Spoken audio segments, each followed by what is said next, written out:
Welcome to Sports Science Insight, the channel where we break down new scientific studies and turn research into practical knowledge for training, recovery, and human performance.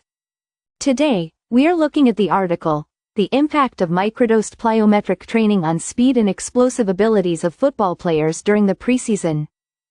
This study was published in BMC Sports Science, Medicine and Rehabilitation in 2026, by Škorik and colleagues. The main question is practical. Can shorter plyometric sessions improve speed and explosive performance as well as traditional longer sessions? In this study, the researchers compared two ways of organizing plyometric training in elite under-19 football players. One group trained in a traditional format, with fewer and longer sessions. The other group trained in a microdosed format, with shorter and more frequent sessions. The key point is this: the total weekly plyometric volume was closely matched. So the study was not really asking, should athletes do more or less? It was asking, does the schedule matter when the total dose is similar?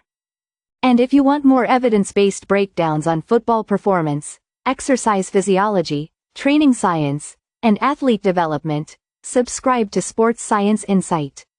Let's break it down. Microdosing, in this study, means spreading the same weekly training volume across more frequent, shorter sessions. So instead of doing 2 longer plyometric sessions per week, athletes performed 3 to 4 shorter sessions. The traditional group trained about 2 times per week, with sessions around 40 minutes. The microdosed group trained about 3 to 4 times per week, with sessions around 20 minutes. But the important detail is that weekly contact volume was closely matched between groups. That means microdosing did not mean doing less training overall. It meant taking a similar total weekly dose and changing how that dose was distributed. A simple analogy is this. Imagine the same total amount of food, but instead of eating it in 2 large meals, you split it into smaller meals across the week. The total amount is similar. The timing and density are different. In training terms, this may reduce per-session density and potentially make the work easier to fit around recovery and scheduling demands. Football players need explosive qualities.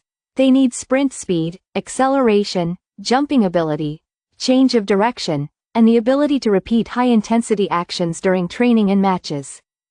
Plyometric training can help develop these qualities because it targets the stretch-shortening cycle, which is important for jumping, sprinting, braking, and re-accelerating.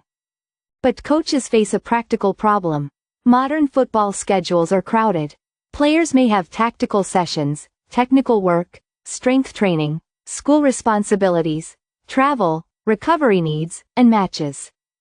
During congested weeks, long plyometric sessions may be difficult to place without adding unnecessary fatigue near match days. So the coaching question becomes very practical. Can we maintain explosive training exposure without needing long, dense sessions? That is where microdosing becomes interesting. The challenge is not only what to train.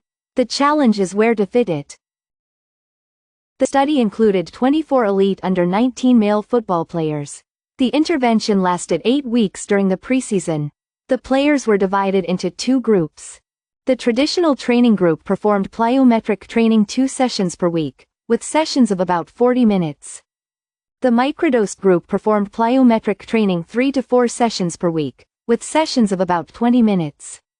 The researchers closely matched total weekly plyometric contacts between groups.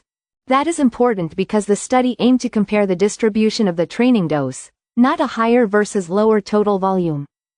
Another important point: allocation was matched based on baseline jump performance, but it was not randomized. So we should not overstate the causal strength of the findings. This was a useful applied study in a real football setting, but it was not a perfectly controlled laboratory experiment. The researchers tested several performance outcomes. First, they measured sprint mechanics using a 30-meter sprint. They looked at peak speed, peak force, and peak power. Second, they measured jump performance. This included the counter-movement jump, drop jump, and Modified Reactive Strength Index, also called RSI mod. Third, they tested football-specific movement qualities. This included the 1505 change of direction test, acceleration, deceleration, and standing broad jump. These tests are relevant because football performance is not based on only one quality. A player needs to accelerate, sprint, jump, brake, turn, and re-accelerate. So the study tested speed, power, and explosive movement from multiple angles. Both groups improved in several key outcomes. Drop jump RSI mod increased by 14.3% in the traditional group and 12.5% in the microdosed group. Counter-movement jump height increased by 4.5% in the traditional group and 9.6% in the microdosed group. 30-meter sprint peak speed improved by about 2.3% in the traditional group and 2.5% in the microdosed group. Peak force and peak power in the 30-meter sprint also improved in both groups. So the basic message is simple: both training schedules worked. This makes sense because both groups completed structured plyometric training during preseason, and the weekly dose was closely matched. But this slide should not be interpreted as saying that microdosing was superior. The next question is whether the difference between groups was meaningful.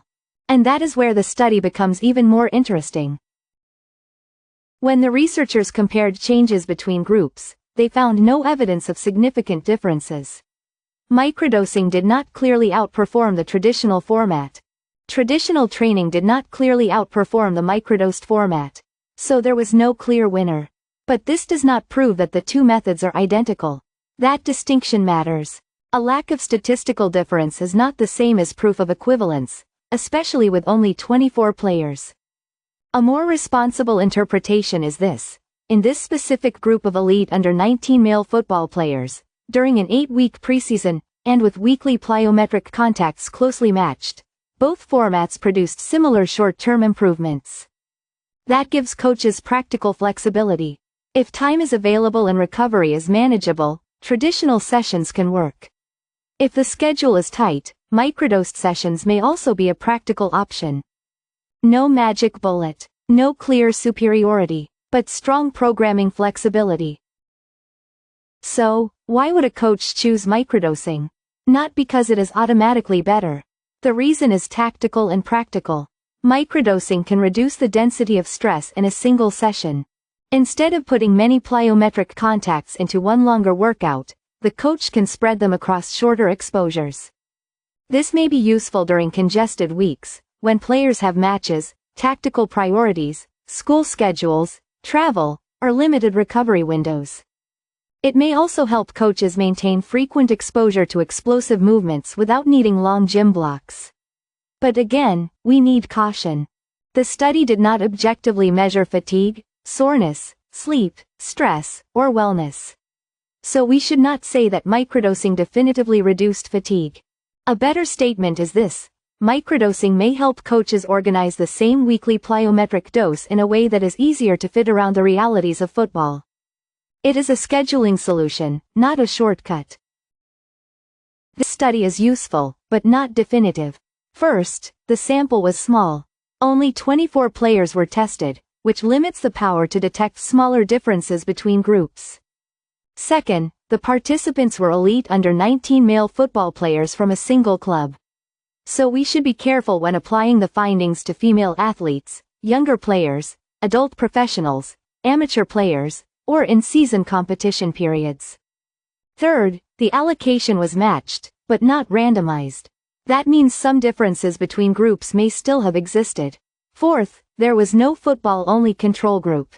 So we cannot say that all improvements came only from the plyometric intervention. Some gains may have come from normal preseason football training.